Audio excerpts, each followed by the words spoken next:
Good morning students. आज हम business law में जानेंगे भारतीय साझेदारी अधिनियम 1932। सन 1932 से पूर्व साझेदारी के लिए कोई अलग से अधिनियम नहीं था। साझेदारी अनुबंधों के लिए भारतीय संविदा जो अधिनियम थे उसके अधिनियम की धारा 239 से 266 तक लागू होती थी, जिन्हें सन 1932 में साझेदारी के लिए अलग से विधान बनाने के कारण निरस्त कर दिया गया था। वास्तव में भारतीय अनुबंध अधिनियम के प्रावधानों में अपर्याप्त के कारण ही साझेदारी अधिनियम का निर्माण किया गया। यह अधिनियम 1 अक्टूबर 1932 को लागू हुआ।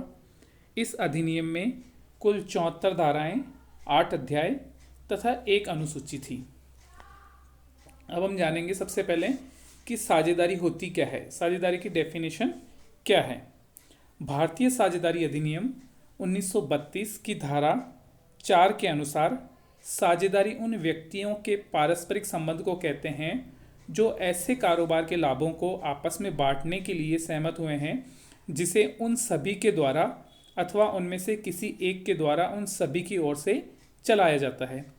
Partnership is the relation between person who have agreed to share the profit of a business carried on by all or any of them acting all.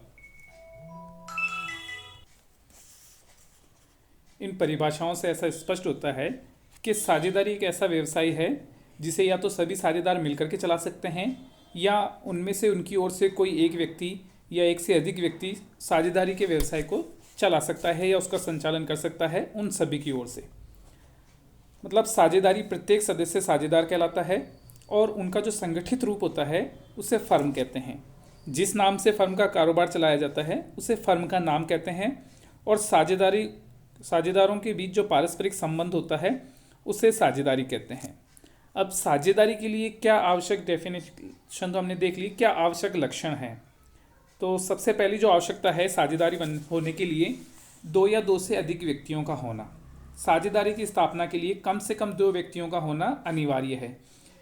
इसका आधार यह है कि 2 व्यक्तियों के बिना कोई भी ठहरावी अनुबंध नहीं हो सकता। और धारा 41 में स्पष्ट रूप से कहा गया है कि यदि साझेदार संस्था में साझियों की मृत्यु एवं दिवालिया हो जाने पर साझेदारों की संख्या केवल एक ही रह जाए तो साझेदारी कंपनी स्वतः ही या साझेदारी का स्वतः ही अंत हो जाता है। इसलिए सबसे जो इसमें आवश्यक तत्व है कि 2 या 2 से अधिक व्यक्तियों का होना। फिर है साझेदारों की अधिकतम संख्या। देखो, साझेदारों की अधिकतम संख्या के लिए साझेदारी अधिनियम में कुछ स्पष्ट उल्लेख नहीं किया गया है, परंतु कंपनी अधिनियम जो है 2013, इस अधिनियम नियमों के अनुसार कोई भी कंपनी या व्यवसाय जो साझेदारी चलाते हैं उसमें वर्तमान में अधिकतम 50 साझेदार हो सकते हैं, किंतु सरकार नियमों में अगर संशोधन कर दे तो इस संख्या को संशोधन करके 100 तक बढ़ाया जा सकता है। यदि वयस्क के सदस्यों की संख्या कुल मिलाकर 50 से अधिक हो जाएगी। अन्यथा अगर संशोधन करके नहीं बढ़ाया गया है और सामान्य साझेदारी है और यदि उसमें सदस्यों की संख्या 50 से अधिक हो जाती है तो वह साझेदारी स्वतः ही अवैध हो जाती है। मतलब मैक्सिमम नंबर ऑफ पार्टनर्स इसमें सामान्य रूप से 50 हो सकते हैं और यदि सरकार कोई नियमों में संशोधन करती है तो उसको बढ़ा करके वो 100 तक कर सकती है। नेक्स्ट जो है इसका आवश्यक लक्षण है वो है ठहराव का होना। There must be an agreement. साझेदारी का जो महत्वपूर्ण आवश्यक तत्व है कि साझेदारों के मध्य वैध ठहराव होना चाहिए। साझेदारी अधिनियम की धारा 5 में स्पष्ट रूप से लिखा है कि साझेदारी का जन्म अनुबंध से होता है, किसी स्थिति के कारण नहीं। वह ठहराव लिखित अथवा मौखिक अथवा स्पष्ट गर्भित हो सकता है। इसके अतिरिक्त ठहराव एक निश्चित अवधि, निश्चित कार्य अथवा स्वेच्छा अनुसार समय तक व्यापार चलाने के लिए हो सकता है। बिना वैध ठहराव के साझेदारी का जन्म नहीं हो सकता। केवल 2 पक्षकारों द्वारा मिलकर कारोबार करने मात्र से वे साझेदार नहीं बन जाते। यही कारण है कि संयुक्त हिंदू परिवार के सदस्य या बौद्ध धर्म मानने वाले पति पत्नी मिलकर कोई व्यवसाय चलाते हैं तो वे साझेदार नहीं होते। साझेदारी के लिए उनके मध्य एक लीगल एग्रीमेंट या वैध ठहराव का होना आवश्यक है। नेक्स्ट जो कंडीशन है या लक्षण है वो है कारोबार या व्यवसाय का होना। There must be a business. साझेदारी एक आवश्यक तत्व है।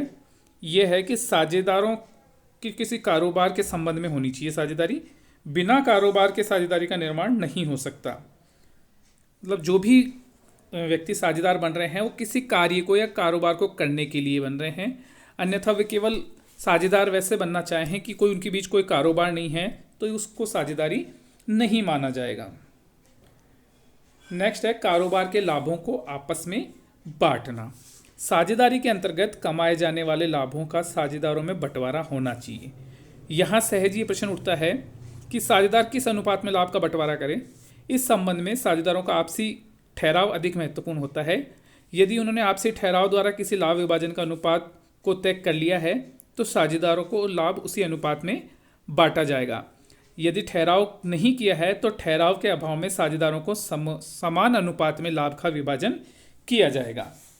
नेक्स्ट है विपरीत अनुबंध के अभाव में हानियों का बंटवारा।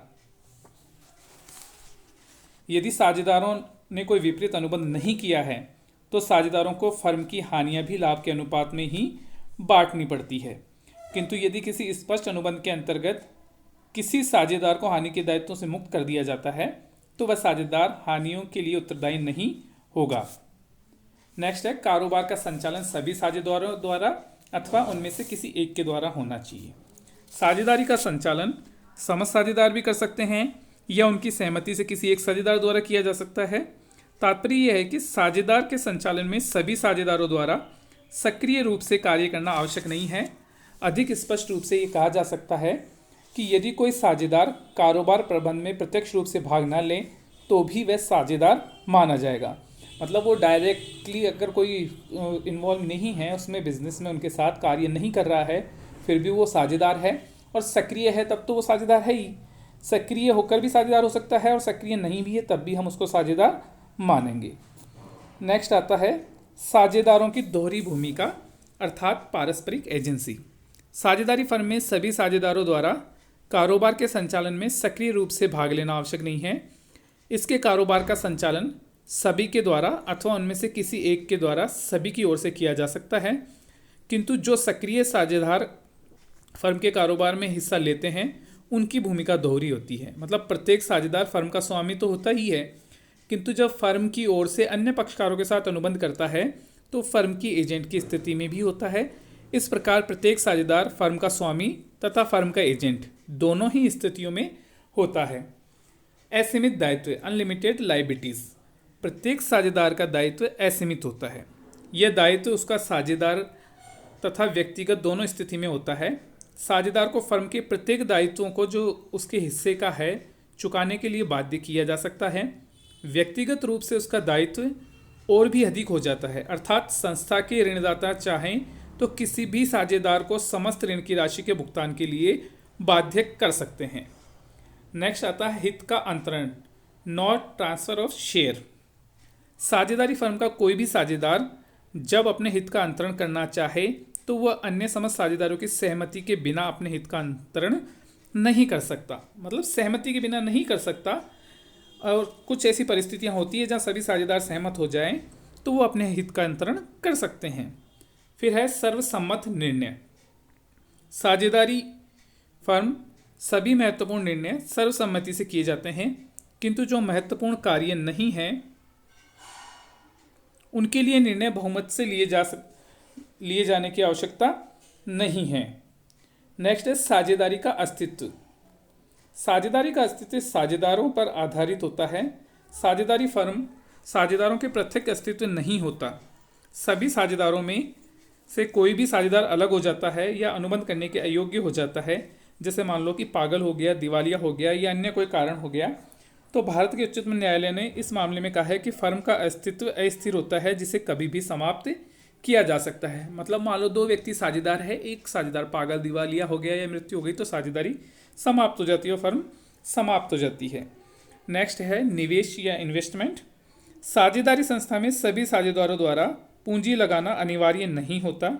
कुछ साझेदार बिना पूंजी लगाए भी साझेदार बन सकते हैं, जिनके बारे में हम आगे विस्तार से जानेंगे नेक्स्ट टॉपिक में। अब आता है साझेदारी कानून या एजेंसी। साझेदारी का एक आधारभूत सिद्धांत यह है कि फर्म के सभी साझेदार फर्म के कार्यों को करते समय एक दूसरे के प्रधान तथा एजेंट होते हैं। इस प्रकार सभी साझेदारों में पारस्परिक एजेंसी होती है। यही कारण है कि साझेदारी के कानून को एजेंसी कानून का विस्तार या उसकी शाखा माना जाता है। प्रत्येक सक्रिय साझेदार की फर्म में दोहरी भूमिका होती है। वह एक और प्रधान होता है, जबकि दूसरी ओर वह फर्म तथा अन्य साझेदारों का एजेंट भी होता है। अब देखते हैं, देखो हम यहाँ दोहरी भूमिका कैसे होती है कि सामान्य प्रत्येक साझेदार फर्म के व्यवसाय के उद्देश्यों के लिए फर्म का एजेंट होता है। अतः जब कोई साझेदार फर्म के लिए अन्य पक्षकारों से व्यवहार करता है या उनसे अनुबंध करता है तो फर्म के एजेंट की स्थिति में होता है। इसलिए फर्म तथा फर्म के सभी साझेदार उसके उन सभी कार्यों या अनुबंधों के लिए उत्तरदायी होते हैं जिन्हें वह अपने अधिकारों की सीमा के भीतर रहकर कार्य करता है।